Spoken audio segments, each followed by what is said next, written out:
Well, welcome to Sunday Live, and this is a recording program because the holiday and all those other things happening.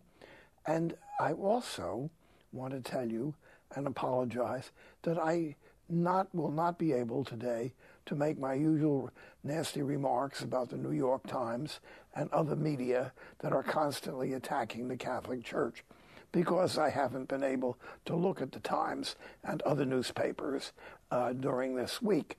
But I'll be back next week. Don't you worry. They get worse by the weeks. And I want you to know that I don't buy the paper, but I get friends to give me yesterday's paper. And so I can't do anything, but next week I'll be back.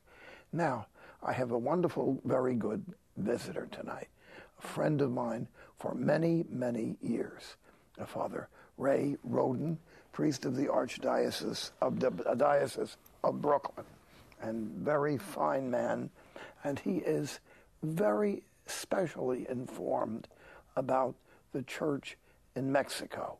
He's made a study of the history, particularly of the persecution of the Catholic Church in Mexico and the canonization of a number of priest martyrs, the most famous, Father Miguel Pro, who's beatified.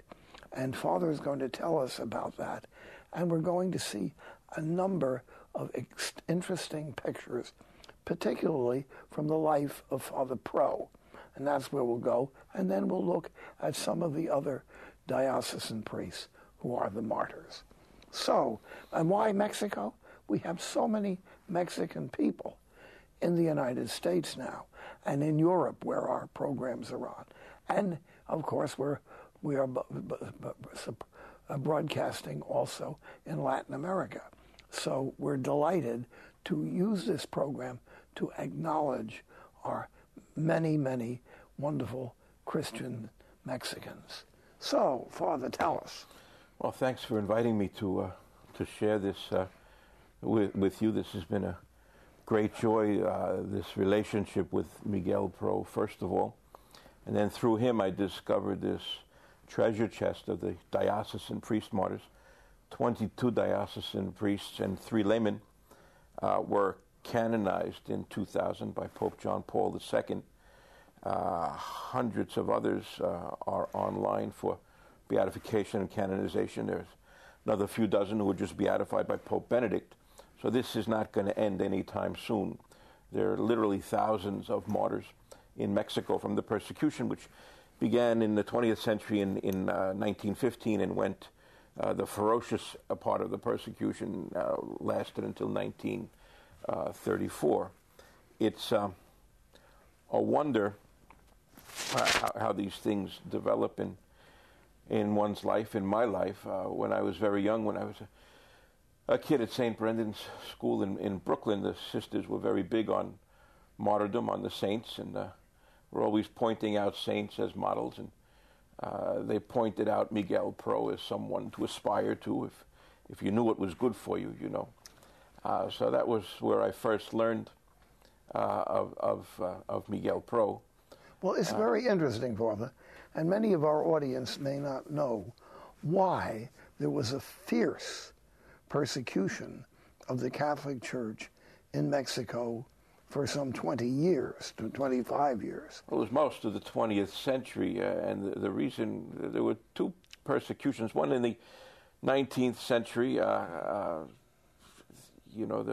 church wasn't always what it was supposed to be, and that ended in a persecution. In the 20th century was a sort of a clean persecution of pure dying for the faith, and one of the things that, or the main element that launched it was the encyclical Rerum Novarum by Pope Leo the 13th. It was quite a document, really grabbed people's attention, and priests, particularly young priests, were preaching and teaching this encyclical, and there was a backlash to it. It was a social justice. Social justice encyclical. And so the people who attacked the church were not in favor of social justice. Correct, yeah. The military folks and the very, very, very wealthy business people were threatened by this. And the Freemason movement jumped on board, inspired by anti-Catholic elements in the United States and nativist movements in the States, like the Ku Klux Klan and so on. These things crossed the border over into Mexico and fueled this persecution. So it was a domino effect. One thing led to another, but the main driving force was Rerum Novarum, the encyclical, and the fuel on the fire was the bigotry and racism that came out of the United States. Well, now, about what year did it really begin? Again, it began exactly in 1915 with the martyrdom of Saint David Galvan, who we'll speak about in a little while. It reached a peak between 1925 and about 1928. The Cristero Rebellion brought it to a head.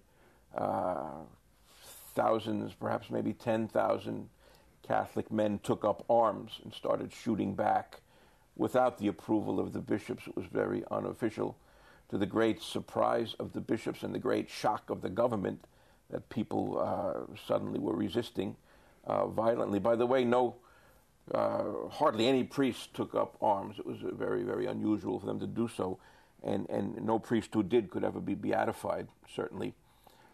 So none of our saints today were involved in the violence, although it swirled all around them, and there were lay people who took up arms as part of a just war, if you will, who were beatified. Now, the name that all Catholics in the United States know is Father Pro. Yeah. Now, Blessed Miguel Pro. And he's been chosen almost by Providence to be the symbol of the Mexican I call him the dean of the martyrs. He was a Jesuit. He wasn't a diocesan priest, but he pretty much lived like a diocesan priest. He was all over the place. He was in the streets. He loved being in the streets and meeting, workers and street vendors and talking to strangers and being here and there and everywhere. He was the most dramatic and most interesting, perhaps most public, and most joyful of the martyrs. He had a vocation to martyrdom. He knew it. He said it. He wasn't afraid of it, and prayed for it. He asked people. A curious story. He would give spiritual conferences in strange places, in garages and backyards and in parks, and he would always end the talk by saying, "Pray that I win the lottery," meaning pray that I am martyred and go immediately to heaven. Well, today on the site of his martyrdom, his execution, is a huge office building. It's the headquarters of the National Lottery for Mexico. And people sell lottery tickets all around the building, and people in Mexico insist that this is an indication of his wild sense of humor. He would do these things, and it's just very uncanny and quite hilarious. You see this big lottery building, and he was executed right on the spot. Well, we have some very excellent pictures Sure. of the life of Father Pro. Could we take a look at some of those? Absolutely. He came from a very close-knit, loving Catholic family. He was a character. He was a mischievous kid. He liked practical jokes. Which one is him? Fooling around. He's the boy dead center next to his father. You see the older gentleman. He's got this big white bow tie thing on. Very, very close to his family. He had two older sisters that he loved very, very much. He had a pretty good temper. He was outspoken. Again, practical joker. He was a ventriloquist as a kid, and played a joke on one of his sisters, whom he loved very much. She was walking out of the house. He was hiding in the bushes. There was a donkey, a burro, tied up next to the house, and he did this ventriloquist thing where the voice came out of the donkey's mouth, speaking to his sister. "Hey, beautiful, how about a kiss?" Okay. And she discovered that and chased them all around the place. A typical brother-sister thing. His conversion came. He had some struggle with temper and anger. His sister announced that she was going to be a nun, and he lost control of himself and became very angry. really let everybody know what he thought of the church and religious life, and was enraged that she would join the convent. And he walked out of his house. He lived out in the woods for a couple of weeks, in just steaming. And his mother went and dragged him home and said, you have too much anger in you. You need to go make a retreat. He was maybe 18 or 19 years old when this happened. And he obeyed her, amazingly. He went and made a retreat, having discharged his opinion about the Jesuits, who were spiritual directors for his sister. He made a retreat with the Jesuits, completely incomprehensible in light of his rage. He came back from the retreat and announced he was joining the Jesuits. And that's the story of his conversion. And that's a picture of him as a Jesuit. Where? Yeah, he's a Jesuit, probably a scholastic. In Belgium, things were too tough in Mexico for them to do studies and formation, so he was sent to Belgium. It's a fantastic picture. You notice there's a scowl on his face, which is priceless. He's scowling because he did not like snow at all. So now he's standing there in Belgium in the snow, probably thinking about Mexican sunshine and everything he's left behind. So he wasn't completely conformed to the will of God at every moment at that time, but he was on his way. But I think the scowl is very priceless. And what's the next thing in his picture there? Oh, this is his two brothers, Umberto on the left and Roberto on the right. Umberto was also executed with him, also martyred. Roberto was, for some reason, was not killed. They were locked up together in the same jail and taken out to be shot for some reason, which is not clear. Robert was not killed and was later exiled to Cuba along with his sisters and his father. It was a fierce persecution, wasn't it? Yeah, absolutely vicious, violent. I'm just so surprised. Most people never heard of it, are not aware of it. Even in Mexico, people are not quite aware of it. I mean, the government did a lot to suppress memory of it, and certainly it's not taught in the history books. Now, what's this? Well, Father Pro was very good at disguises and at acting. It was very dangerous to be a priest. Priesthood was a crime, so he wore different disguises. Here he's disguised as an automobile mechanic, and as I mentioned, he would give spiritual conferences, days of recollection, to truck drivers and cab drivers, and they would always be in the back of a garage somewhere in Mexico City. They would move around, and this is one of his famous disguises. Here is a picture of him the day he was executed. Yeah, right? This is the night before, and the police. This is the famous mugshot. They locked him up. They arrested him and took his picture in the police station at the site where he would be killed the next day. And it's incredible for us to hear of this today, but that persecution went from 1915 well up to 1930, where people were being killed. Yeah. The last priest was martyred in 1934. And it's sad to say that the President of the United States was asked by the Knights of Columbus to intervene, and they did nothing. Two presidents were asked. Calvin Coolidge, who lived up to his name, Silent Cal, chose to do nothing, and Woodrow Wilson chose to do nothing.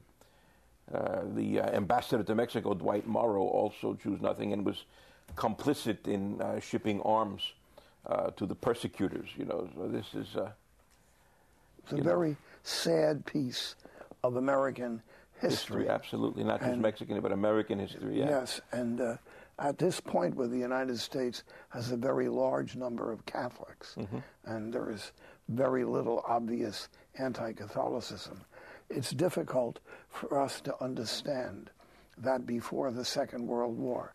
As a young boy, although I remember as a boy my relatives talking about anti-Catholicism and in those days.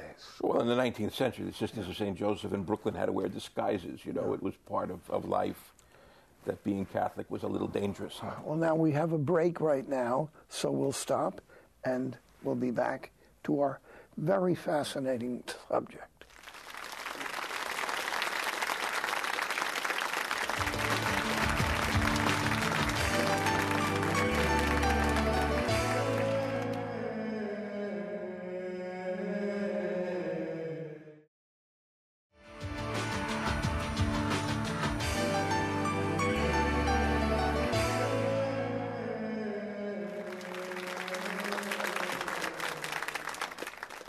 As we watch this, we're wondering, what is the origin of this terrible persecution?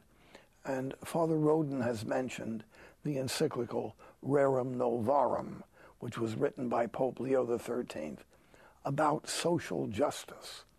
And it was a very, very important worldwide document.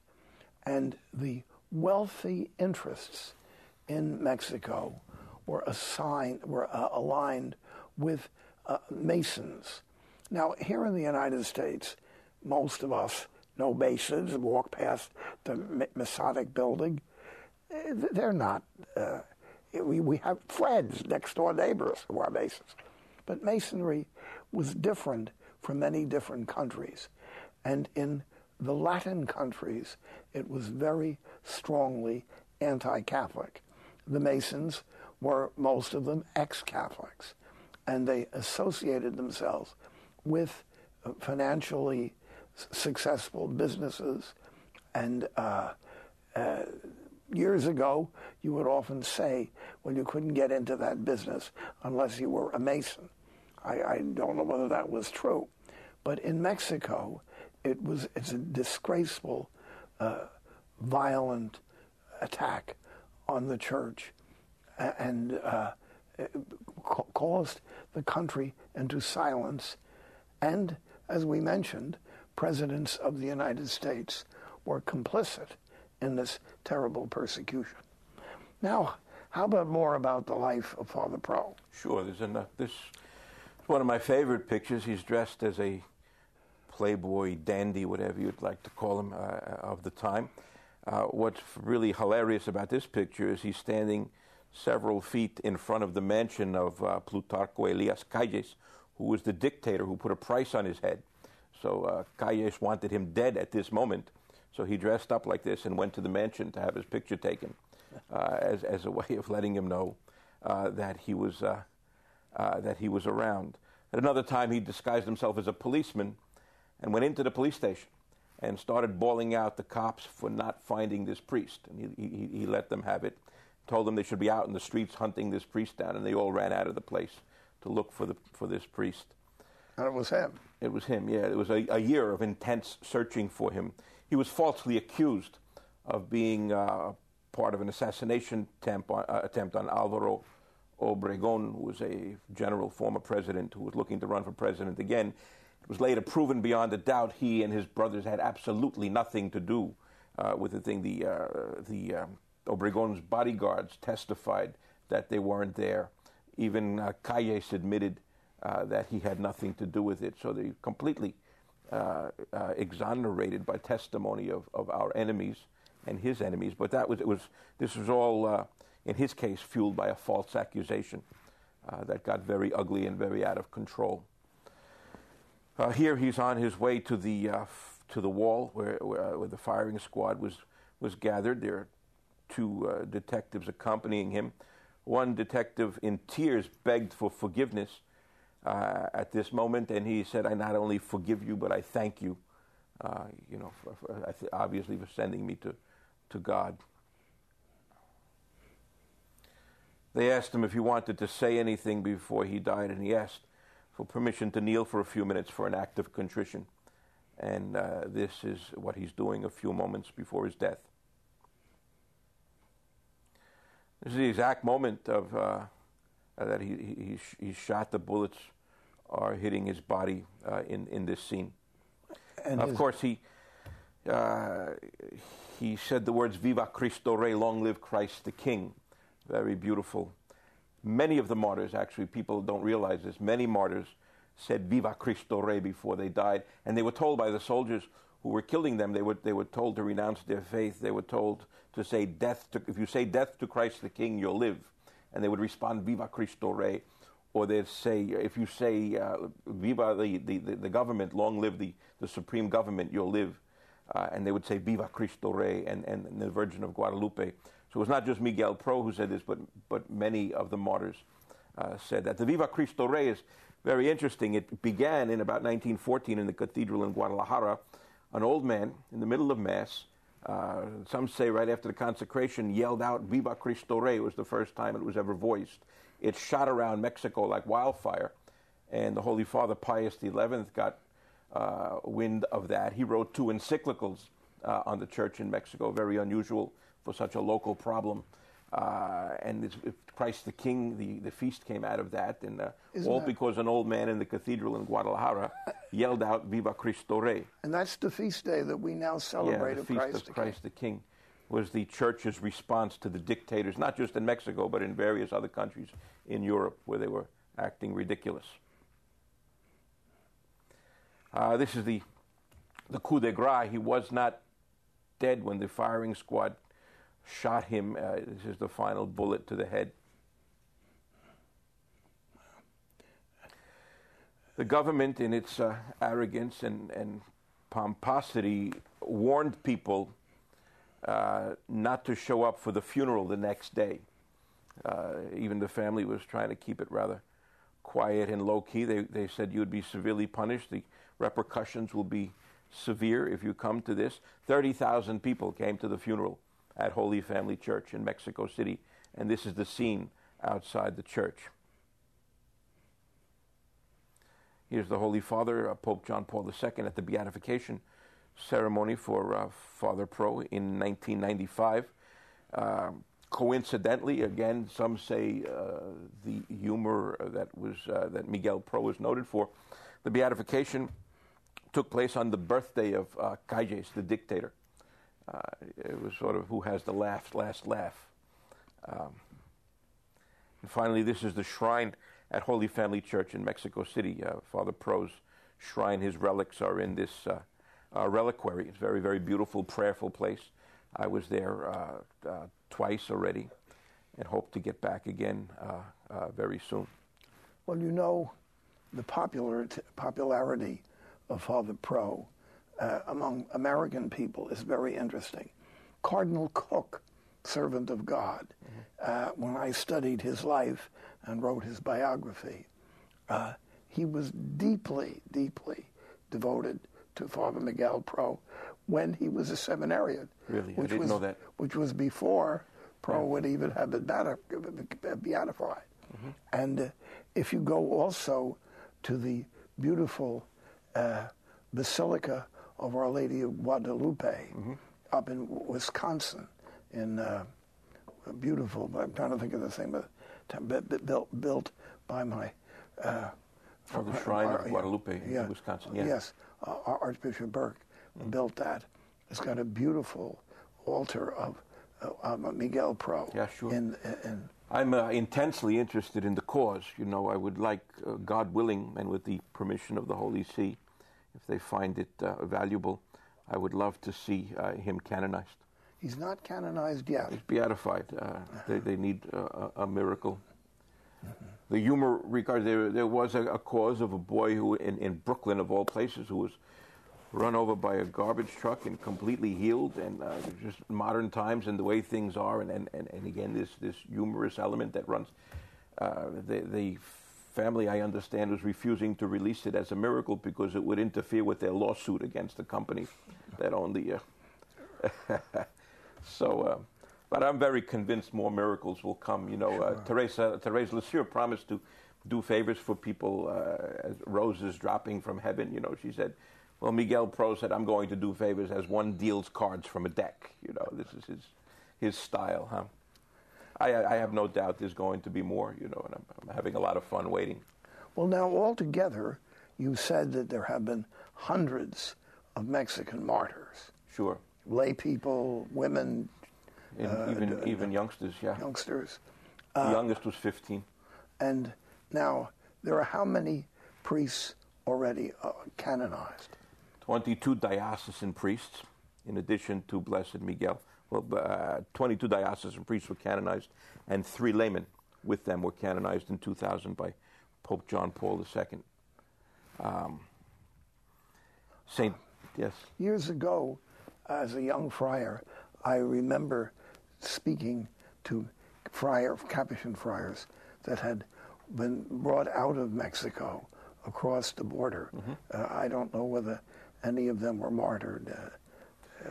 I think there are a couple of Franciscans are in the hopper for a cause. I'm at the very beginning of this gold mine of investigation.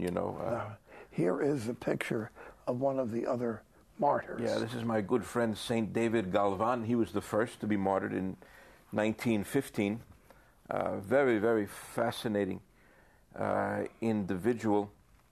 Went to the seminary at 14. He left 5 years later and lived a wild and crazy life for 4 years and was arrested for striking his girlfriend, who he caught dancing with a French fellow who the Mexicans didn't like. He went to jail for a few days, was mortified. During the wild years, he never stopped praying, never stopped his devotion to the Blessed Sacrament and to Our Lady. Was mortified at being arrested, asked to be received back into the seminary. They laughed at him because of his history. They gave him a year's probation. He came through with flying colors and was an exemplary student and a man of deep, deep prayer. He was such a great student. They asked him to teach courses in philosophy. And you could even call him a contemplative in his prayer with the Blessed Sacrament and his devotion to Our Lady.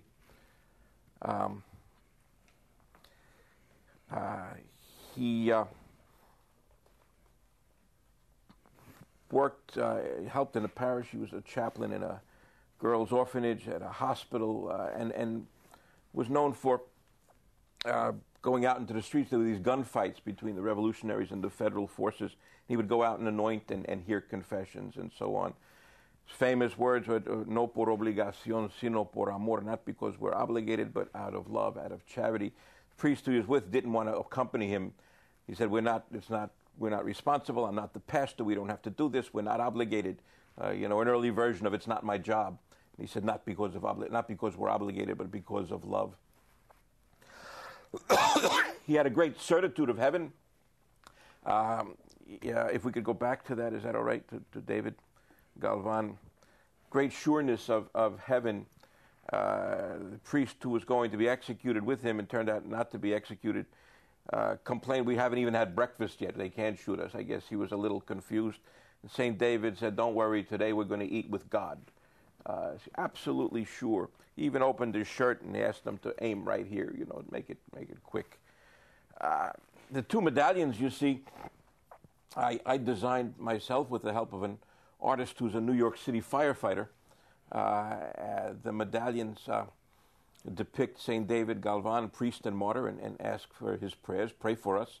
The reverse, I don't know if you can see it too clearly, has his dates of the years of his birth and martyrdom. Viva Cristo Rey, which is the overriding theme of the persecution and the witness of the church.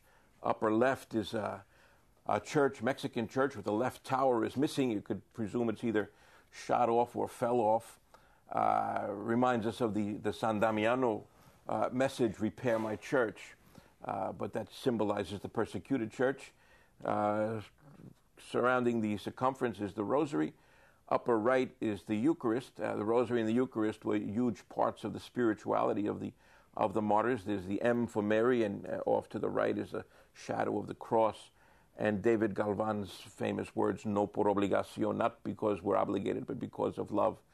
I'm very fond of the medal, of the medallion. If anyone would like one, I'd be happy to send it to you if you send me a stamped, self-addressed envelope with two stamps, and I'd be happy to send that to you. My address is Our Lady of Mount Carmel Rectory, 2325 Newtown Avenue, Astoria, New York, 11102. Very good, and we'll get that up on our so we'll be delighted.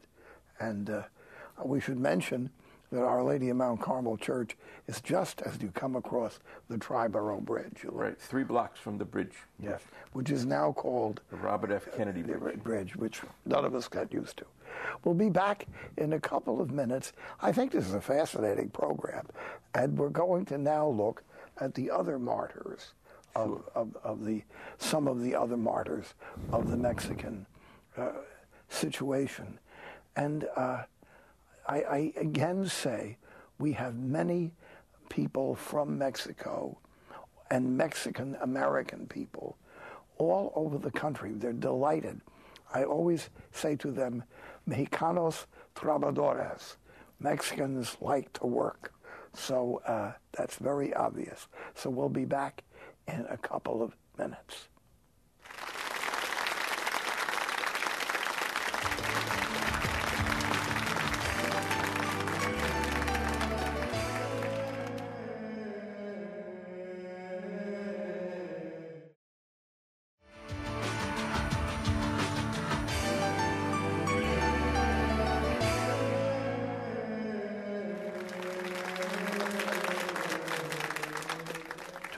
From our break, I was still interested in this St.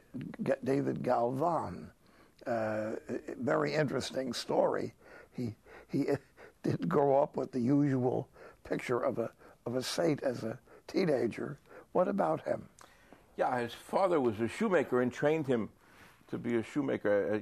Most kids in Mexico at that time had some kind of a trade. His father taught him how to make shoes. As I said, he lived as 4 wild years and really agonized over his vocation, and he begged Our Lady. His great prayer was, give me certitude, give me certainty about my vocation, and he received it. Very devoted to the poor. He was out and about everywhere. He helped people all over the place. One of my favorite stories, he had an encounter with a sister who was running a religious education program preparing children for First Communion. There were about a dozen girls who were so poor they didn't have shoes. Sister wouldn't allow them to receive First Communion without shoes. St. David couldn't understand what the problem was. She insisted. Well, he suddenly asked the girls to sit down on a bench, and he got down on it. He measured their feet and jotted down the measurements and disappeared for a couple of days and returned with a dozen pair of new shoes that he made, and they all received First And he had Communion. made them. He made them himself for these little girls, and he saved the day. I really commend him to people who are discerning vocation, who think that perhaps their past would disqualify them from priesthood, that they're not good enough or they don't pray enough. David Galvan's prayer life, which I need to say more and write more about, was quite extraordinary. He prayed in a way and with an intensity that people go to monasteries to do. You think you go to a monastery and it all happens, that you're glowing in the dark and you're a mystic. Well, he did this in the midst of tumult and doubt and struggle and conversion. He really is a patron for conversion and reform. His prayer was deep and astounding and edifying and quite beautiful. You should not think that he was just a poor thing who got through. He was very, very intelligent, but he was indeed a holy man to a heroic degree, and certainly merited canonization. Not for himself, he could care less, as you know, but for us, I think we need him, and so on. One of the things in his ministry, he ran little workshops for shoemakers on Rerum Novarum. He gathered shoemakers together and taught the encyclical. And they thought this was very unusual for a priest to be talking about this. It was a very controversial document, as I mentioned. But that was one of his pet projects, was to teach the thing, to teach the document, to teach the encyclical to shoemakers. So United States, there was no great controversy over the encyclical Rerum Novarum. No. It was on social justice. Economic justice. Economic justice. Yeah. And in the United States, either the government is in favor of the peat workers or it doesn't, but right. They ignore each other.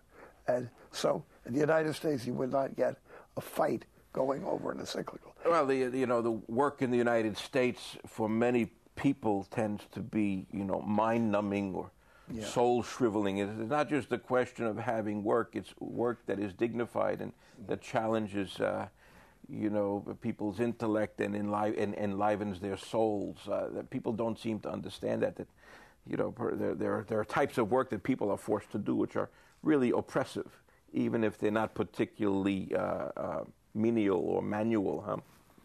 Well, so here's our other two. Couple more of us, Mexican diocesan priests. Fascinating. St. Christopher Magallanes on the left is the lead, in the liturgical feast and the calendar of the church. The feast day is Saint Christopher Magallanes and his companions. So that's Saint Christopher on the left, the lead martyr. He was a pastor in Totatiche in the state of Jalisco for 17 years. He was the pastor of the parish and ran what was called an auxiliary seminary. They shut down the seminaries all over the place. So priests, pastors, and even lay people on the sly established these underground seminaries, which were called auxiliary seminaries. And St. Christopher had one. He was a superb parish priest. It's hard to see. He did what he was supposed to do as a priest. He was devout. He was clear. He was charitable, prayerful, available, and so on and so forth. He met the young man on his right who had to leave the archdiocesan seminary because it was shut down in the persecution. And St. Christopher invited the young man on the right to come into his underground seminary. The man on the right is Father Augustine Caloca, Saint Augustine Caloca.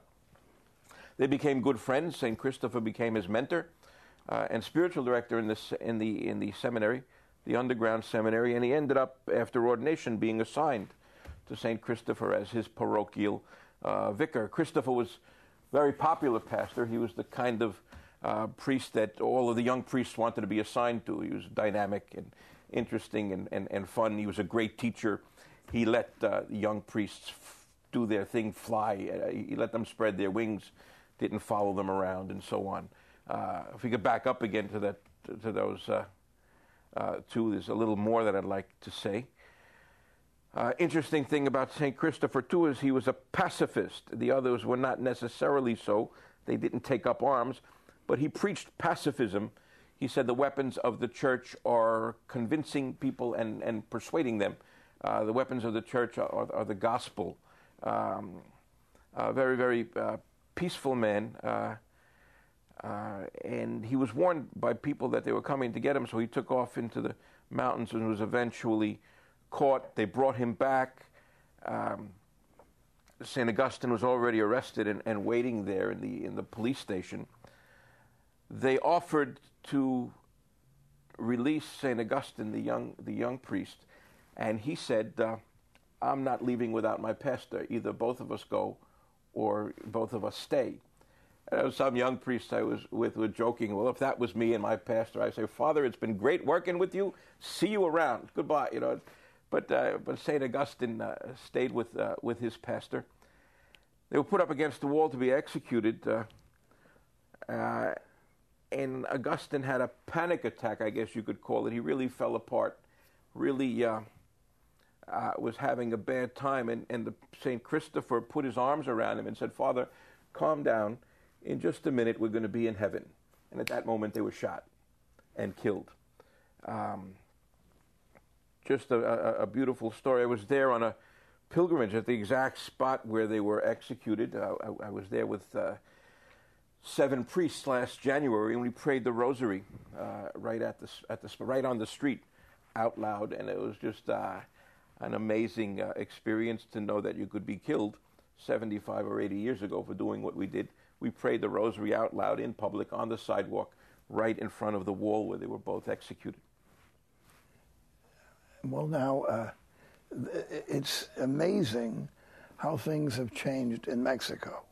Yes. They change, and people are still very careful and reticent. I mean, the faith is proud and deep, but they know they've been shot at, But there are still laws against the church, right? Well, the church does not own hardly any property. Yeah, there are property laws, which, you can live with those, I guess. The definitive crash for the oppression was with the visit of the Holy Father, Pope John Paul, in 78 or 79.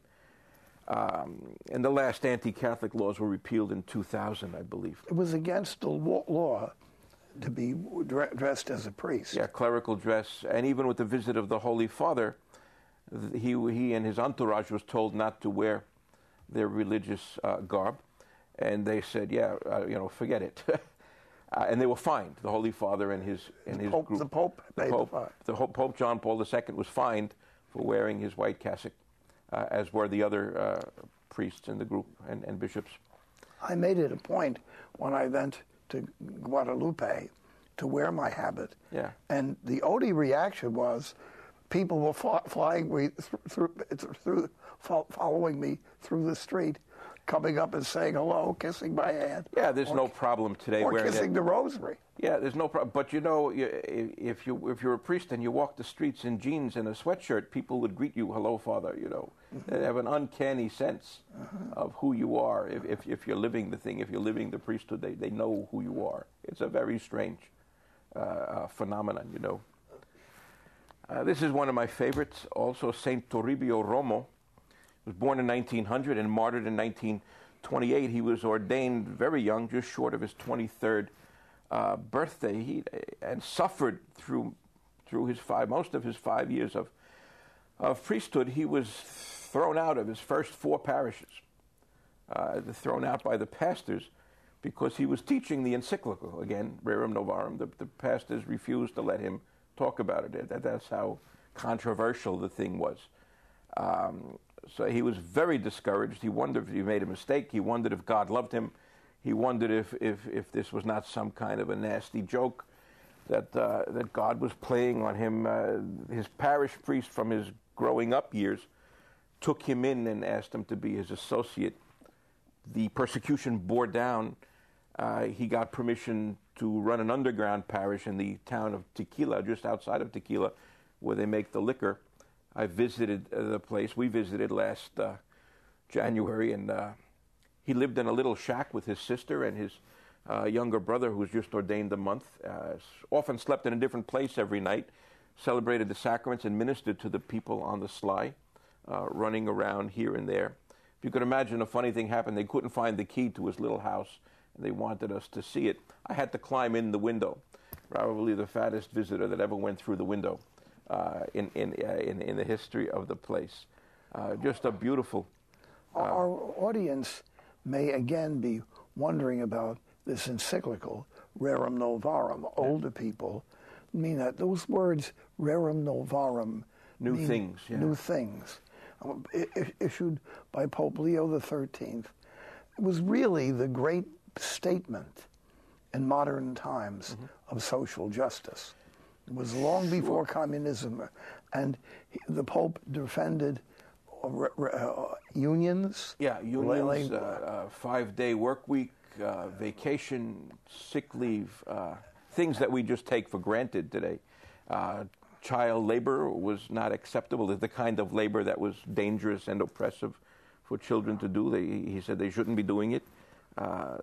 So again, you could imagine if you have an economy, if you have a society that's built on almost the slave labor, even of poor people, and this thing comes out of Rome, which is a shot at all of that you have to give these peones, these peasants, a vacation, 5 days, 8-hour day, 40-hour week, the right to be in a union. Now you could imagine the rage of the wealthy landowners and businessmen and even the military at being told you have to do this. I remember when I was a young priest, there was an old man who told me that lived in Hastings and worked in a mill, the Anaconda wire place. Yeah. And they got a vacation. Sure. For a week. He could not comprehend that he was getting paid for not working. Yeah. It had not been in his mind. He got this vacation to do it. And of course, because they had a strike, yeah. There, they got it. So he suffered for teaching the encyclical. Throughout Latin America at the time, there were many bishops who even suppressed the encyclical and wouldn't allow it to be promulgated. It must have been something. It must have been quite a time. Well, now, with our, is that all of our martyrs that we have? Yeah, for now. Okay. Altogether, you told me how many did you mention? 22 diocesan priests, 3 laymen. The laymen were martyred for defending the priests, for standing up. One individual, Salvador Huertas, I believe it was about to be martyred. They were about to be shot. He was with his pastor. They were going to shoot. The pastor was saying, "Listen, get out of here. You don't have to do this. You're a married man. You have kids. I'm a priest. This is my job. Go home." And he said, "Father, don't worry. God is going to take care of my family." And he was executed. And his name is? Ezequiel, I believe, Huertas, and his brother too, Salvador. One was an automobile mechanic. His brother was a church organist and singer, I mean, I could go on and on. I mean, the youngsters were fascinated. A 15-year-old, Jose Sanchez del Rio, was beatified. A very normal kid that you would meet anywhere in Brooklyn or the Bronx or around the country in South Texas, Arizona, so on and so forth. Very, very normal kid. He was a very talented horseman, liked to ride horses, and very devout in a believable, credible, down-to-earth way, very devoted to the Eucharist and to his church. He was involved in this Cristero rebellion. He was in aid to one of the generals, and they were the general's horse was shot. Jose Sanchez gave him his horse and said, "Get out of here! You have to lead this thing, and it doesn't matter if they get me." So the Jose Sanchez was grabbed and arrested by his godfather, it turns out, and locked up in the baptistry of the church where he was baptized. That was his prison cell for several days. Now, they were using the church as a barn. They were keeping horses in the church and fighting cocks, these roosters that they used to fight. And this enraged this young man. And he asked to go to the bathroom in the middle of the night. And on his way back, he hit the commanding officer's horse over the head with a board. Apparently, if you do that, you blind the horse. So he did that. And he also decapitated the fighting cocks. He got hold of a knife or something. So the soldiers were enraged and started beating him, and really, really beating him. The man in charge, who happened to be his godfather, said, "I'm an adult. You have to respect me." And his response was, "You are my enemy. Viva Cristo Rey." And they kept saying, "I'm your superior. You have to obey." And he said, "You are my enemy. Viva Cristo Rey." Every time they hit him, he would say, "Viva Cristo Rey." Finally, they tortured him. They sliced his feet, the soles of his feet, with a knife, and threw him out the door and made him walk on the cobblestones out toward the seminary. And they kept stabbing him as he was 15 years old. 15. They said, "If you say death to Christ the King, we'll let you go." And he would say, "Viva Cristo Rey." Every time they stabbed him, he would say, "Viva Cristo Rey." Finally, they get to the cemetery, and he collapses, bleeding and grievously wounded.